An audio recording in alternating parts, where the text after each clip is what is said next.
For the last 3 years, I have explained the new car and the changes that we have made to it, always with last year's car nearby, and I could jump between the two cars, pointing out the differences one to the other. But this year, here I am with the W12 all alone. To understand why I'm standing with just one car this year, you have to go back to the spring of last year, when COVID started to overtake our season.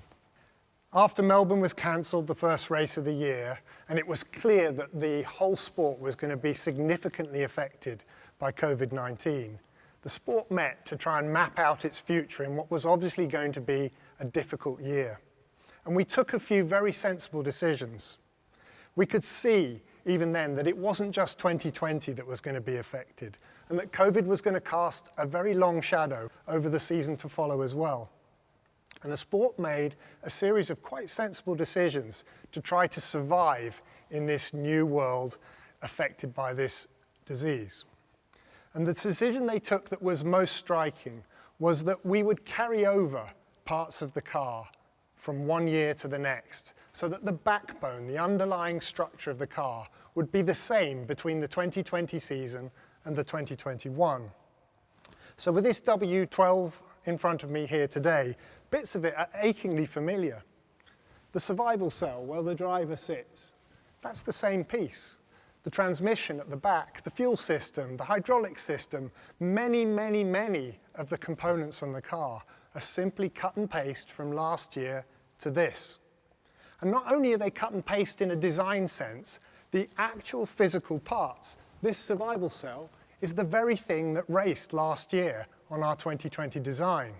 Hence, no 2020 car behind me, because those 2020 cars have actually been transformed into these 2021 cars.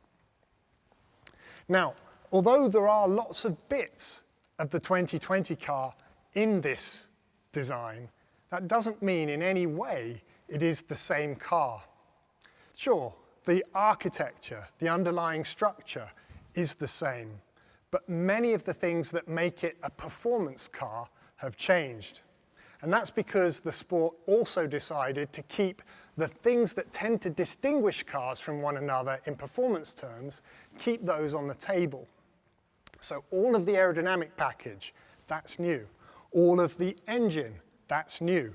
The cooling system beneath the skin here, that's new as well.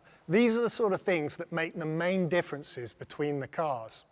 And so, although we have had the good fortune of being able, in this difficult year, where our work has been so affected by COVID, to be able to take big lumps of the car forward from one year to the next, we've still had the main challenge of designing a fast car all over again, completely fresh and new. Not only have all those opportunities for performance been left on the table, but they've been done so in an environment where the rules have been changing very fast as well. In the previous season, in 2020, we saw that the cars were starting to get a little bit too fast for the tracks and a little bit too fast for the tyres. And so it was important just to bring the performance back a little bit. So the sport met again and decided to change the aerodynamics on the car to slow them down. So on the back of the car, on the floor, the rules were changed quite a lot. It doesn't look like much. When you see the changes in geometry terms, you look at the car, it won't look so different.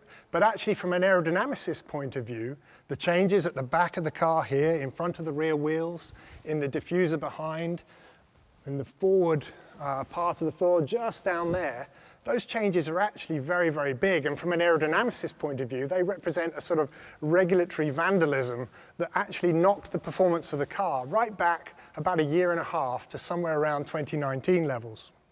And of course, we don't want to leave the performance at 2019 levels. The regulators didn't expect them to stay at 2019 levels. They expected us to do our job, which is to scrabble our way back forwards by working in the wind tunnel and trying to find that performance back again onto the car.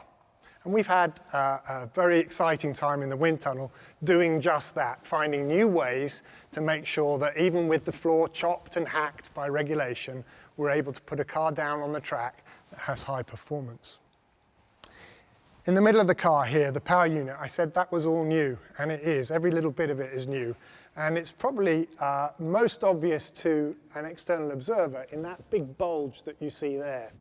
There's been a big investment by our friends at HPP, our teammates at HPP, to redesign the plenum, the intake system of the engine, retune the engine around that, and squeeze a lot more horsepower out of the power unit as a consequence. But they've had to do that in a very interesting regulatory environment where they only get one shot at it.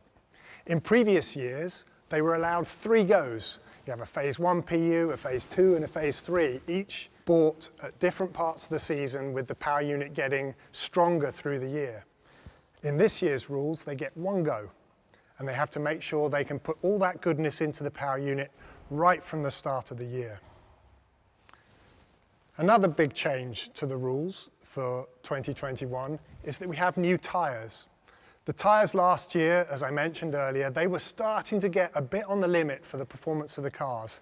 And these new tyres for 2021 have been re-engineered to give more durability and more margin for the cars. And we saw the performance of these tyres in 2 little glimpses last year. We were allowed to try them out in a couple of free practice sessions. And we could see from those 2 glimpses that they have a significant effect on the handling of the car and on the performance of the car. And it will be really crucial in just the 3 days of winter testing that we get at the start of this year to really understand what makes these tyres work. Because the glimpses last year gave us a sense of what they want, but the fine-tuning of that, really figuring out where their operating point is going to make a big difference to the competitiveness of the overall package. So standing before this W12, it's a strange feeling.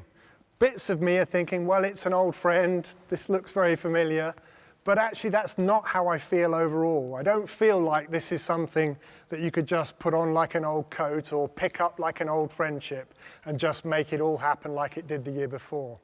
It feels very much like it should do at the start of a year. It feels like the beginning of a new relationship where you're excited, you're hopeful, but you're also a bit frightened that you might say or do the wrong thing, and where you know it's important that you don't. And so this car in front of us, we hope that in the winter testing we will do all the right things to get the best from it and to build that relationship so that over the course of the season she will eventually prove to be as good a friend to us as her predecessor was in 2020.